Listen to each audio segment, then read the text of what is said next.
Some big-time fish catching, crucial catches by the big players in this next to final day. Anyway, and Robert G., the rookie, still on top, as you see right there. Corey Johnston, not too far behind his brother Chris Johnston.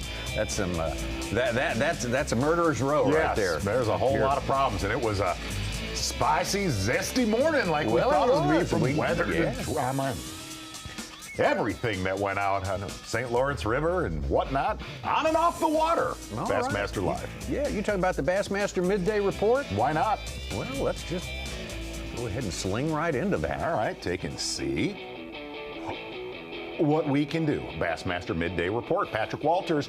Well, we talked about it on day number 2 in the morning. Actually, we talked about it on day number 1. Weather was going to be a big factor here on semifinal Saturday. A lot of the anglers that were making a run out into the lake, and really about 20 anglers that were getting it done out there. Only 2 truly made it out. Well, Patrick Walters was not one of them. Shane Lee Hugh, Corey Johnston made it into the lake. Patrick Walters got close fishing around the Kingston, Ontario area. Sitting in 10th place right now. Solid day. I think we've got him right around, let's just call it 17 pounds-ish, which means he's got in the ballpark of 23 pounds. 23, something like that. Yeah. Super consistent Patrick Walters throughout this tournament. 24-12 on day 1, 24-3 on day number 2. You always look out for him when you come up here, especially having seen what we saw last year. And the man from South Carolina. No doubt about it. We have called the Johnstons big-time sandbaggers. None better than this one right here. The Johnstons have learned from the South Carolina angler, Patrick Walters. Yet another great finish in the state of New York. Shane Layhew coming here with a purpose to get back somehow into the Classic for 2025. May have pulled it off this week. I think so. Shane Layhew making the run out to Stony Island. Had it all to himself, fishing on the leeward side of Stony Island, all to himself, like we said, fishing from about 15 out to, call it 24 feet of water. Very calm on the side he was on. Probably not that fun from Cape Vincent out to Stony, but sun popped out, things started to happen. Good one right there for Shane Layhew. Took him a long time to get out there based on those conditions you just described there, Mark Zona. He was able to connect a few times out there and had to beat an early retreat for the same reasons. No doubt about it. Getting to the rookie Trenasse area. Trey McKinney having a big day today. Fishing kind of on the outside, actually closer to the main shipping channel, right off that green buoy. Actually got a little bit of love from rookie David G, showing him what bait was working. Saw a couple drop shot fish early, but we're also getting word from Ron Moore. Young Trey McKinney just catching a 5-pounder or something like that. Big doings, man. Maybe right at the last second before he has to come in. Well, I'll tell you what, he has not quit this season, that is for sure. Despite some setbacks and so forth like that, this guy's a competitor. He stays after it. It could lock his ROI in today. If he misses the top 10, door is open for Wesley Gore. But if he makes that top 10, nothing anyone can do. Trey will probably be your Rookie of the Year. Exactly. Big help from his roommate, getting disqualified, JT Tompkins, so pretty much left the door wide open for Trey McKinney. Things like that happen. From Trey McKinney over to Chris Johnston. And full disclosure this morning, this is a community hole. It's a community hole because of, hold on, this man right here. Chris Johnston winning years ago. Well, Chris said, I'm not going to give much room. I gave Robert G a lot of room on day 2. Not going to happen this morning. And absolutely has smashed them. Jighead minnow, 30 feet out to 51 feet of water. And I think his smallest bass is well over 5 pounds right now. Yeah, he could have 29 pounds right now. He has got a giant stringer. And one of the things, watching Robert G on day 2 absolutely throttle these fish, it seems like it actually drew a whole new school into this area. That seems to be an endless supply there. It's just an incredible spot and an incredible fishery. Yeah. Chris Johnson knows it better than anyone in this field. No doubt Came about out there it. and exploited it to the max. Again, a jighead minnow, and This time yesterday, Chris Johnston worried about making the cut. Well, now he has contention for the Angler of the Year and the title of this tournament. Talking about big-time player out in the wind. A lot of big stringers coming around the Amherst Island area yesterday. One of those anglers, Corey Johnston, said, I'm going to send it, full send it. Well, he did that. Actually got seasick one time today, throwing up over the side. That's what happens when you look at forward-facing sonar. Eyes down in waves, bad idea. Horizon. CB, Kerry Barrett, eyes on the horizon, my friend. A lot less seasick in situations like that. But yet again, looks like a top 10 performance for Corey Johnston, also in contention for the victory here. These highlights we're seeing now do not reflect how bad it was out there earlier today. With the swells and the waves, it was almost out of control. But Corey Johnston knows how to handle it, gave him an advantage over the rest of the field to be able to get there and do that. And now our leader, Robert G., the rookie, who has been just absolutely performing at a high level all year long. Yeah, and it's fair to say that there has been well over 100 pounds caught off of this spot. And when I say spot, I'm talking 30 to 40 yards long. Robert G., a little bit disappointed that he had Chris Johnston in his back pocket, but Dave and Davey talked about it. They handled it pretty well. You know, Robert G. did invite some other guests into the area. Sure, yeah. Spreading the love. Jig head minnow, quarter ounce jig head, soft plastic minnow. If we gave it a little bit longer, we would get invited to go fish there tomorrow. If we would have gotten an invite. Fish for 7 o'clock You and Z tonight. in a boat, me and Such in a boat, and have a time on each side of them. Oh, no wailing on it. Awesome day. Awesome day. I will say this, I mean it. In 20 years, today had everything out on it. It was all whatnot. Unlike one we've seen in a long, long time. One more trip back here to the Bassmaster studio, sponsored by Marathon. Of course, we got welcome in. Oh, we know who's here. It's Z and Ronnie and Such, but we're going to welcome in our colleague. He was on earlier on our FS1 broadcast for On Location, the great Dave Mercer. And Dave, I know you enjoyed this morning as much as we did. It had something for everyone, it seems like. Oh, it did. It truly did, guys. I mean, everybody likes drama, and 2024 has been about a lot of drama. And just when you thought we were going to have no more drama, we had a little drama. But I feel like when I talked to Davey about it on FS1, and you're going to have drama. Drama's going to happen at this time of the year. This is always like, and that's what I keep being reminded by our anglers. Everybody has something on the line here this week. We look at the top of that leaderboard, but you look at Jacob Fouts and what an incredible season he has had. I mean, this time last year, he was on the polar opposite end of that drama, and that is trying to stay qualified for the Bassmaster Elite Series. So whether you're battling it out for Progressive Bassmaster Angler of the Year, Dakota Lithium Rookie of the Year, or the tournament title, everybody has something on the line, and all of those titles were being battled out in one exact area, which I have never seen before in my life.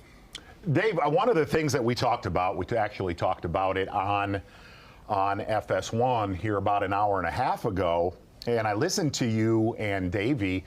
In all honesty, Robert G. and Chris they handled it pretty well. Robert G. gave his take.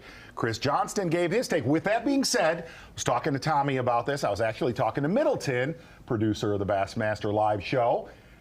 It was pretty telling that Chris Johnston this morning before takeoff said, Robert G's not going to be happy, but I am absolutely not going to give it, because he was there on day number 2. I am not going to give him an inch. I am trying to win Angler of the Year, because that is an area that I found years ago. I thought it was nice that he actually said that before takeoff. What I read through that, and I'm just totally assuming here, I read that he had a nighttime of beating from his brother and Matt Robertson and everybody. Because let's be honest, I have never in my life seen the Chris Johnston we've seen here this week. He has, I mean, Corey, he spins off all the time. But Chris Johnston has never spin out in an event. And I felt it going into this event for the first morning before even takeoff. he was very different. He was very ratchet up. On day 2, he admitted, this is the first time I've ever spun out in a tournament.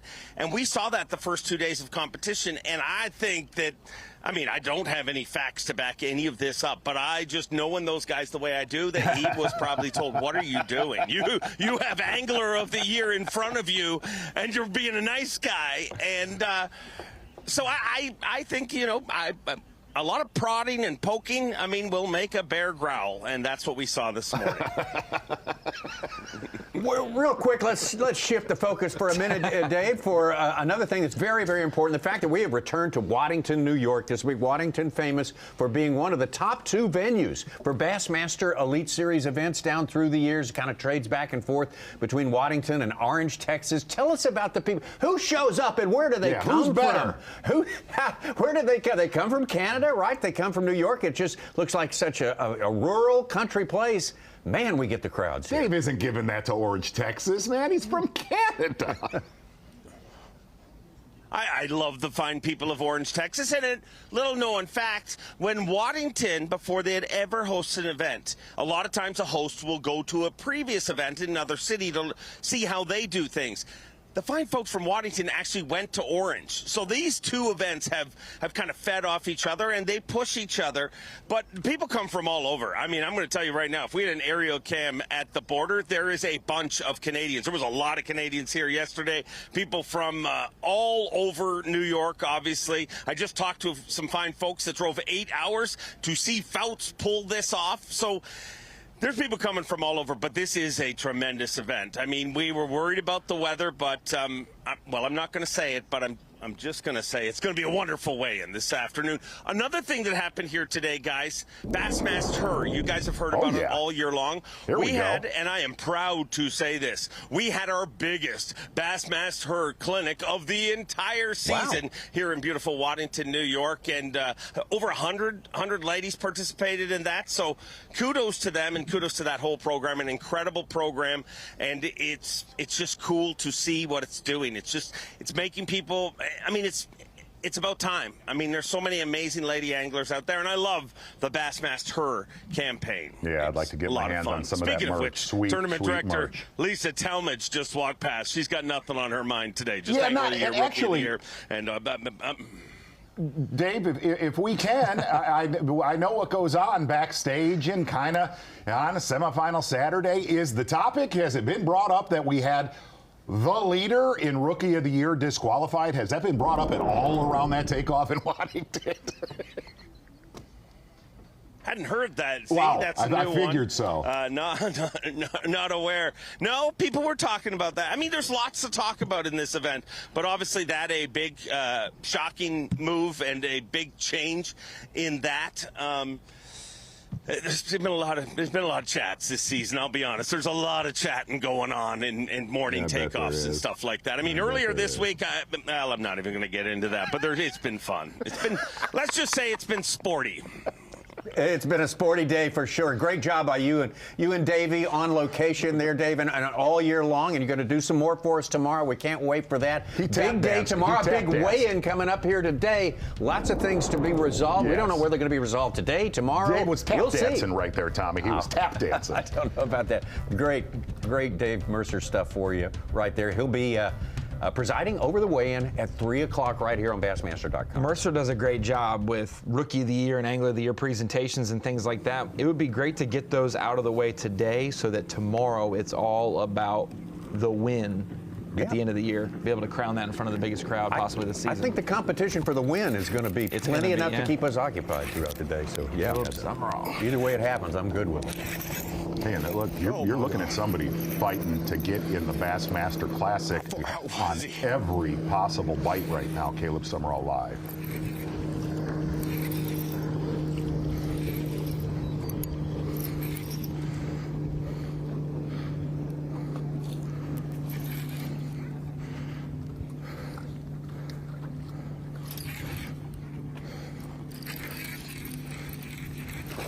Oh, yeah.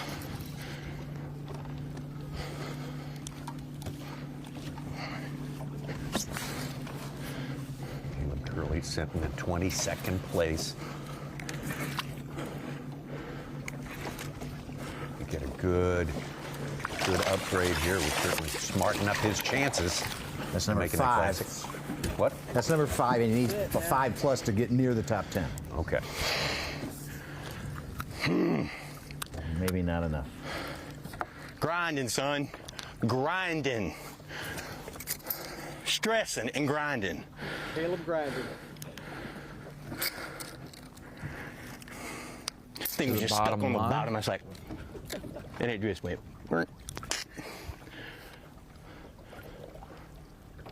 Yes, sir. 5.5 pounder. Wow. Oh my God, we gotta get rid of that little one Real now. close. About 19 Oh my even. God, why did we go to the lake? We should have stayed here all day. Speaking of battle to get to the classic. Donk. That does get him in, Such. Gets him in, or it's right there at the door of the top 10 by an ounce or two. Well, we don't Yeah. know everybody's weights yet, and there's 10 guys not on Bass track. Right now, Tyler Rivette is That's my 47 classic with bass, 504 baby. Right there. points. Wow. Yes. You've heard him. That's my classic bass. Did a lot of good work the last 2 weeks. He We sure saw him has. at Oh, he sure Champlain did, on Ron. camera. Yeah. Had a great start down at St. John's, and then kind of had a disappointment after that day, and it's taken him a little while to work back up into Yeah, he was things. day one leader there. Yes, he was. In the same place where the tournament was won, as a matter of fact. Caleb Sumrall, no quit for in him him. either. Good for him. Working hard.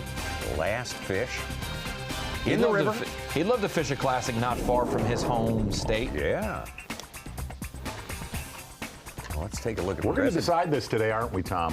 sounding like that, looking like that. Jacob Fouts, as we started the day, you look at the lead he had ahead of Corey Johnston, Trey McKinney, Progressive Bassmaster Angler of the Year points, Chris Johnson. Chris is the one. Chris is the one. That has changed during the course of the day. We're not done yet. Nothing's official till we get to weigh-in time. But that's sort of the landscape we started with this morning, and we will see how it changes and what happens at the weigh-in. Discover the Dakota Lithium DL Plus 135 amp-hour battery. With dual-purpose 135 amp-hour deep cycle capacity and an impressive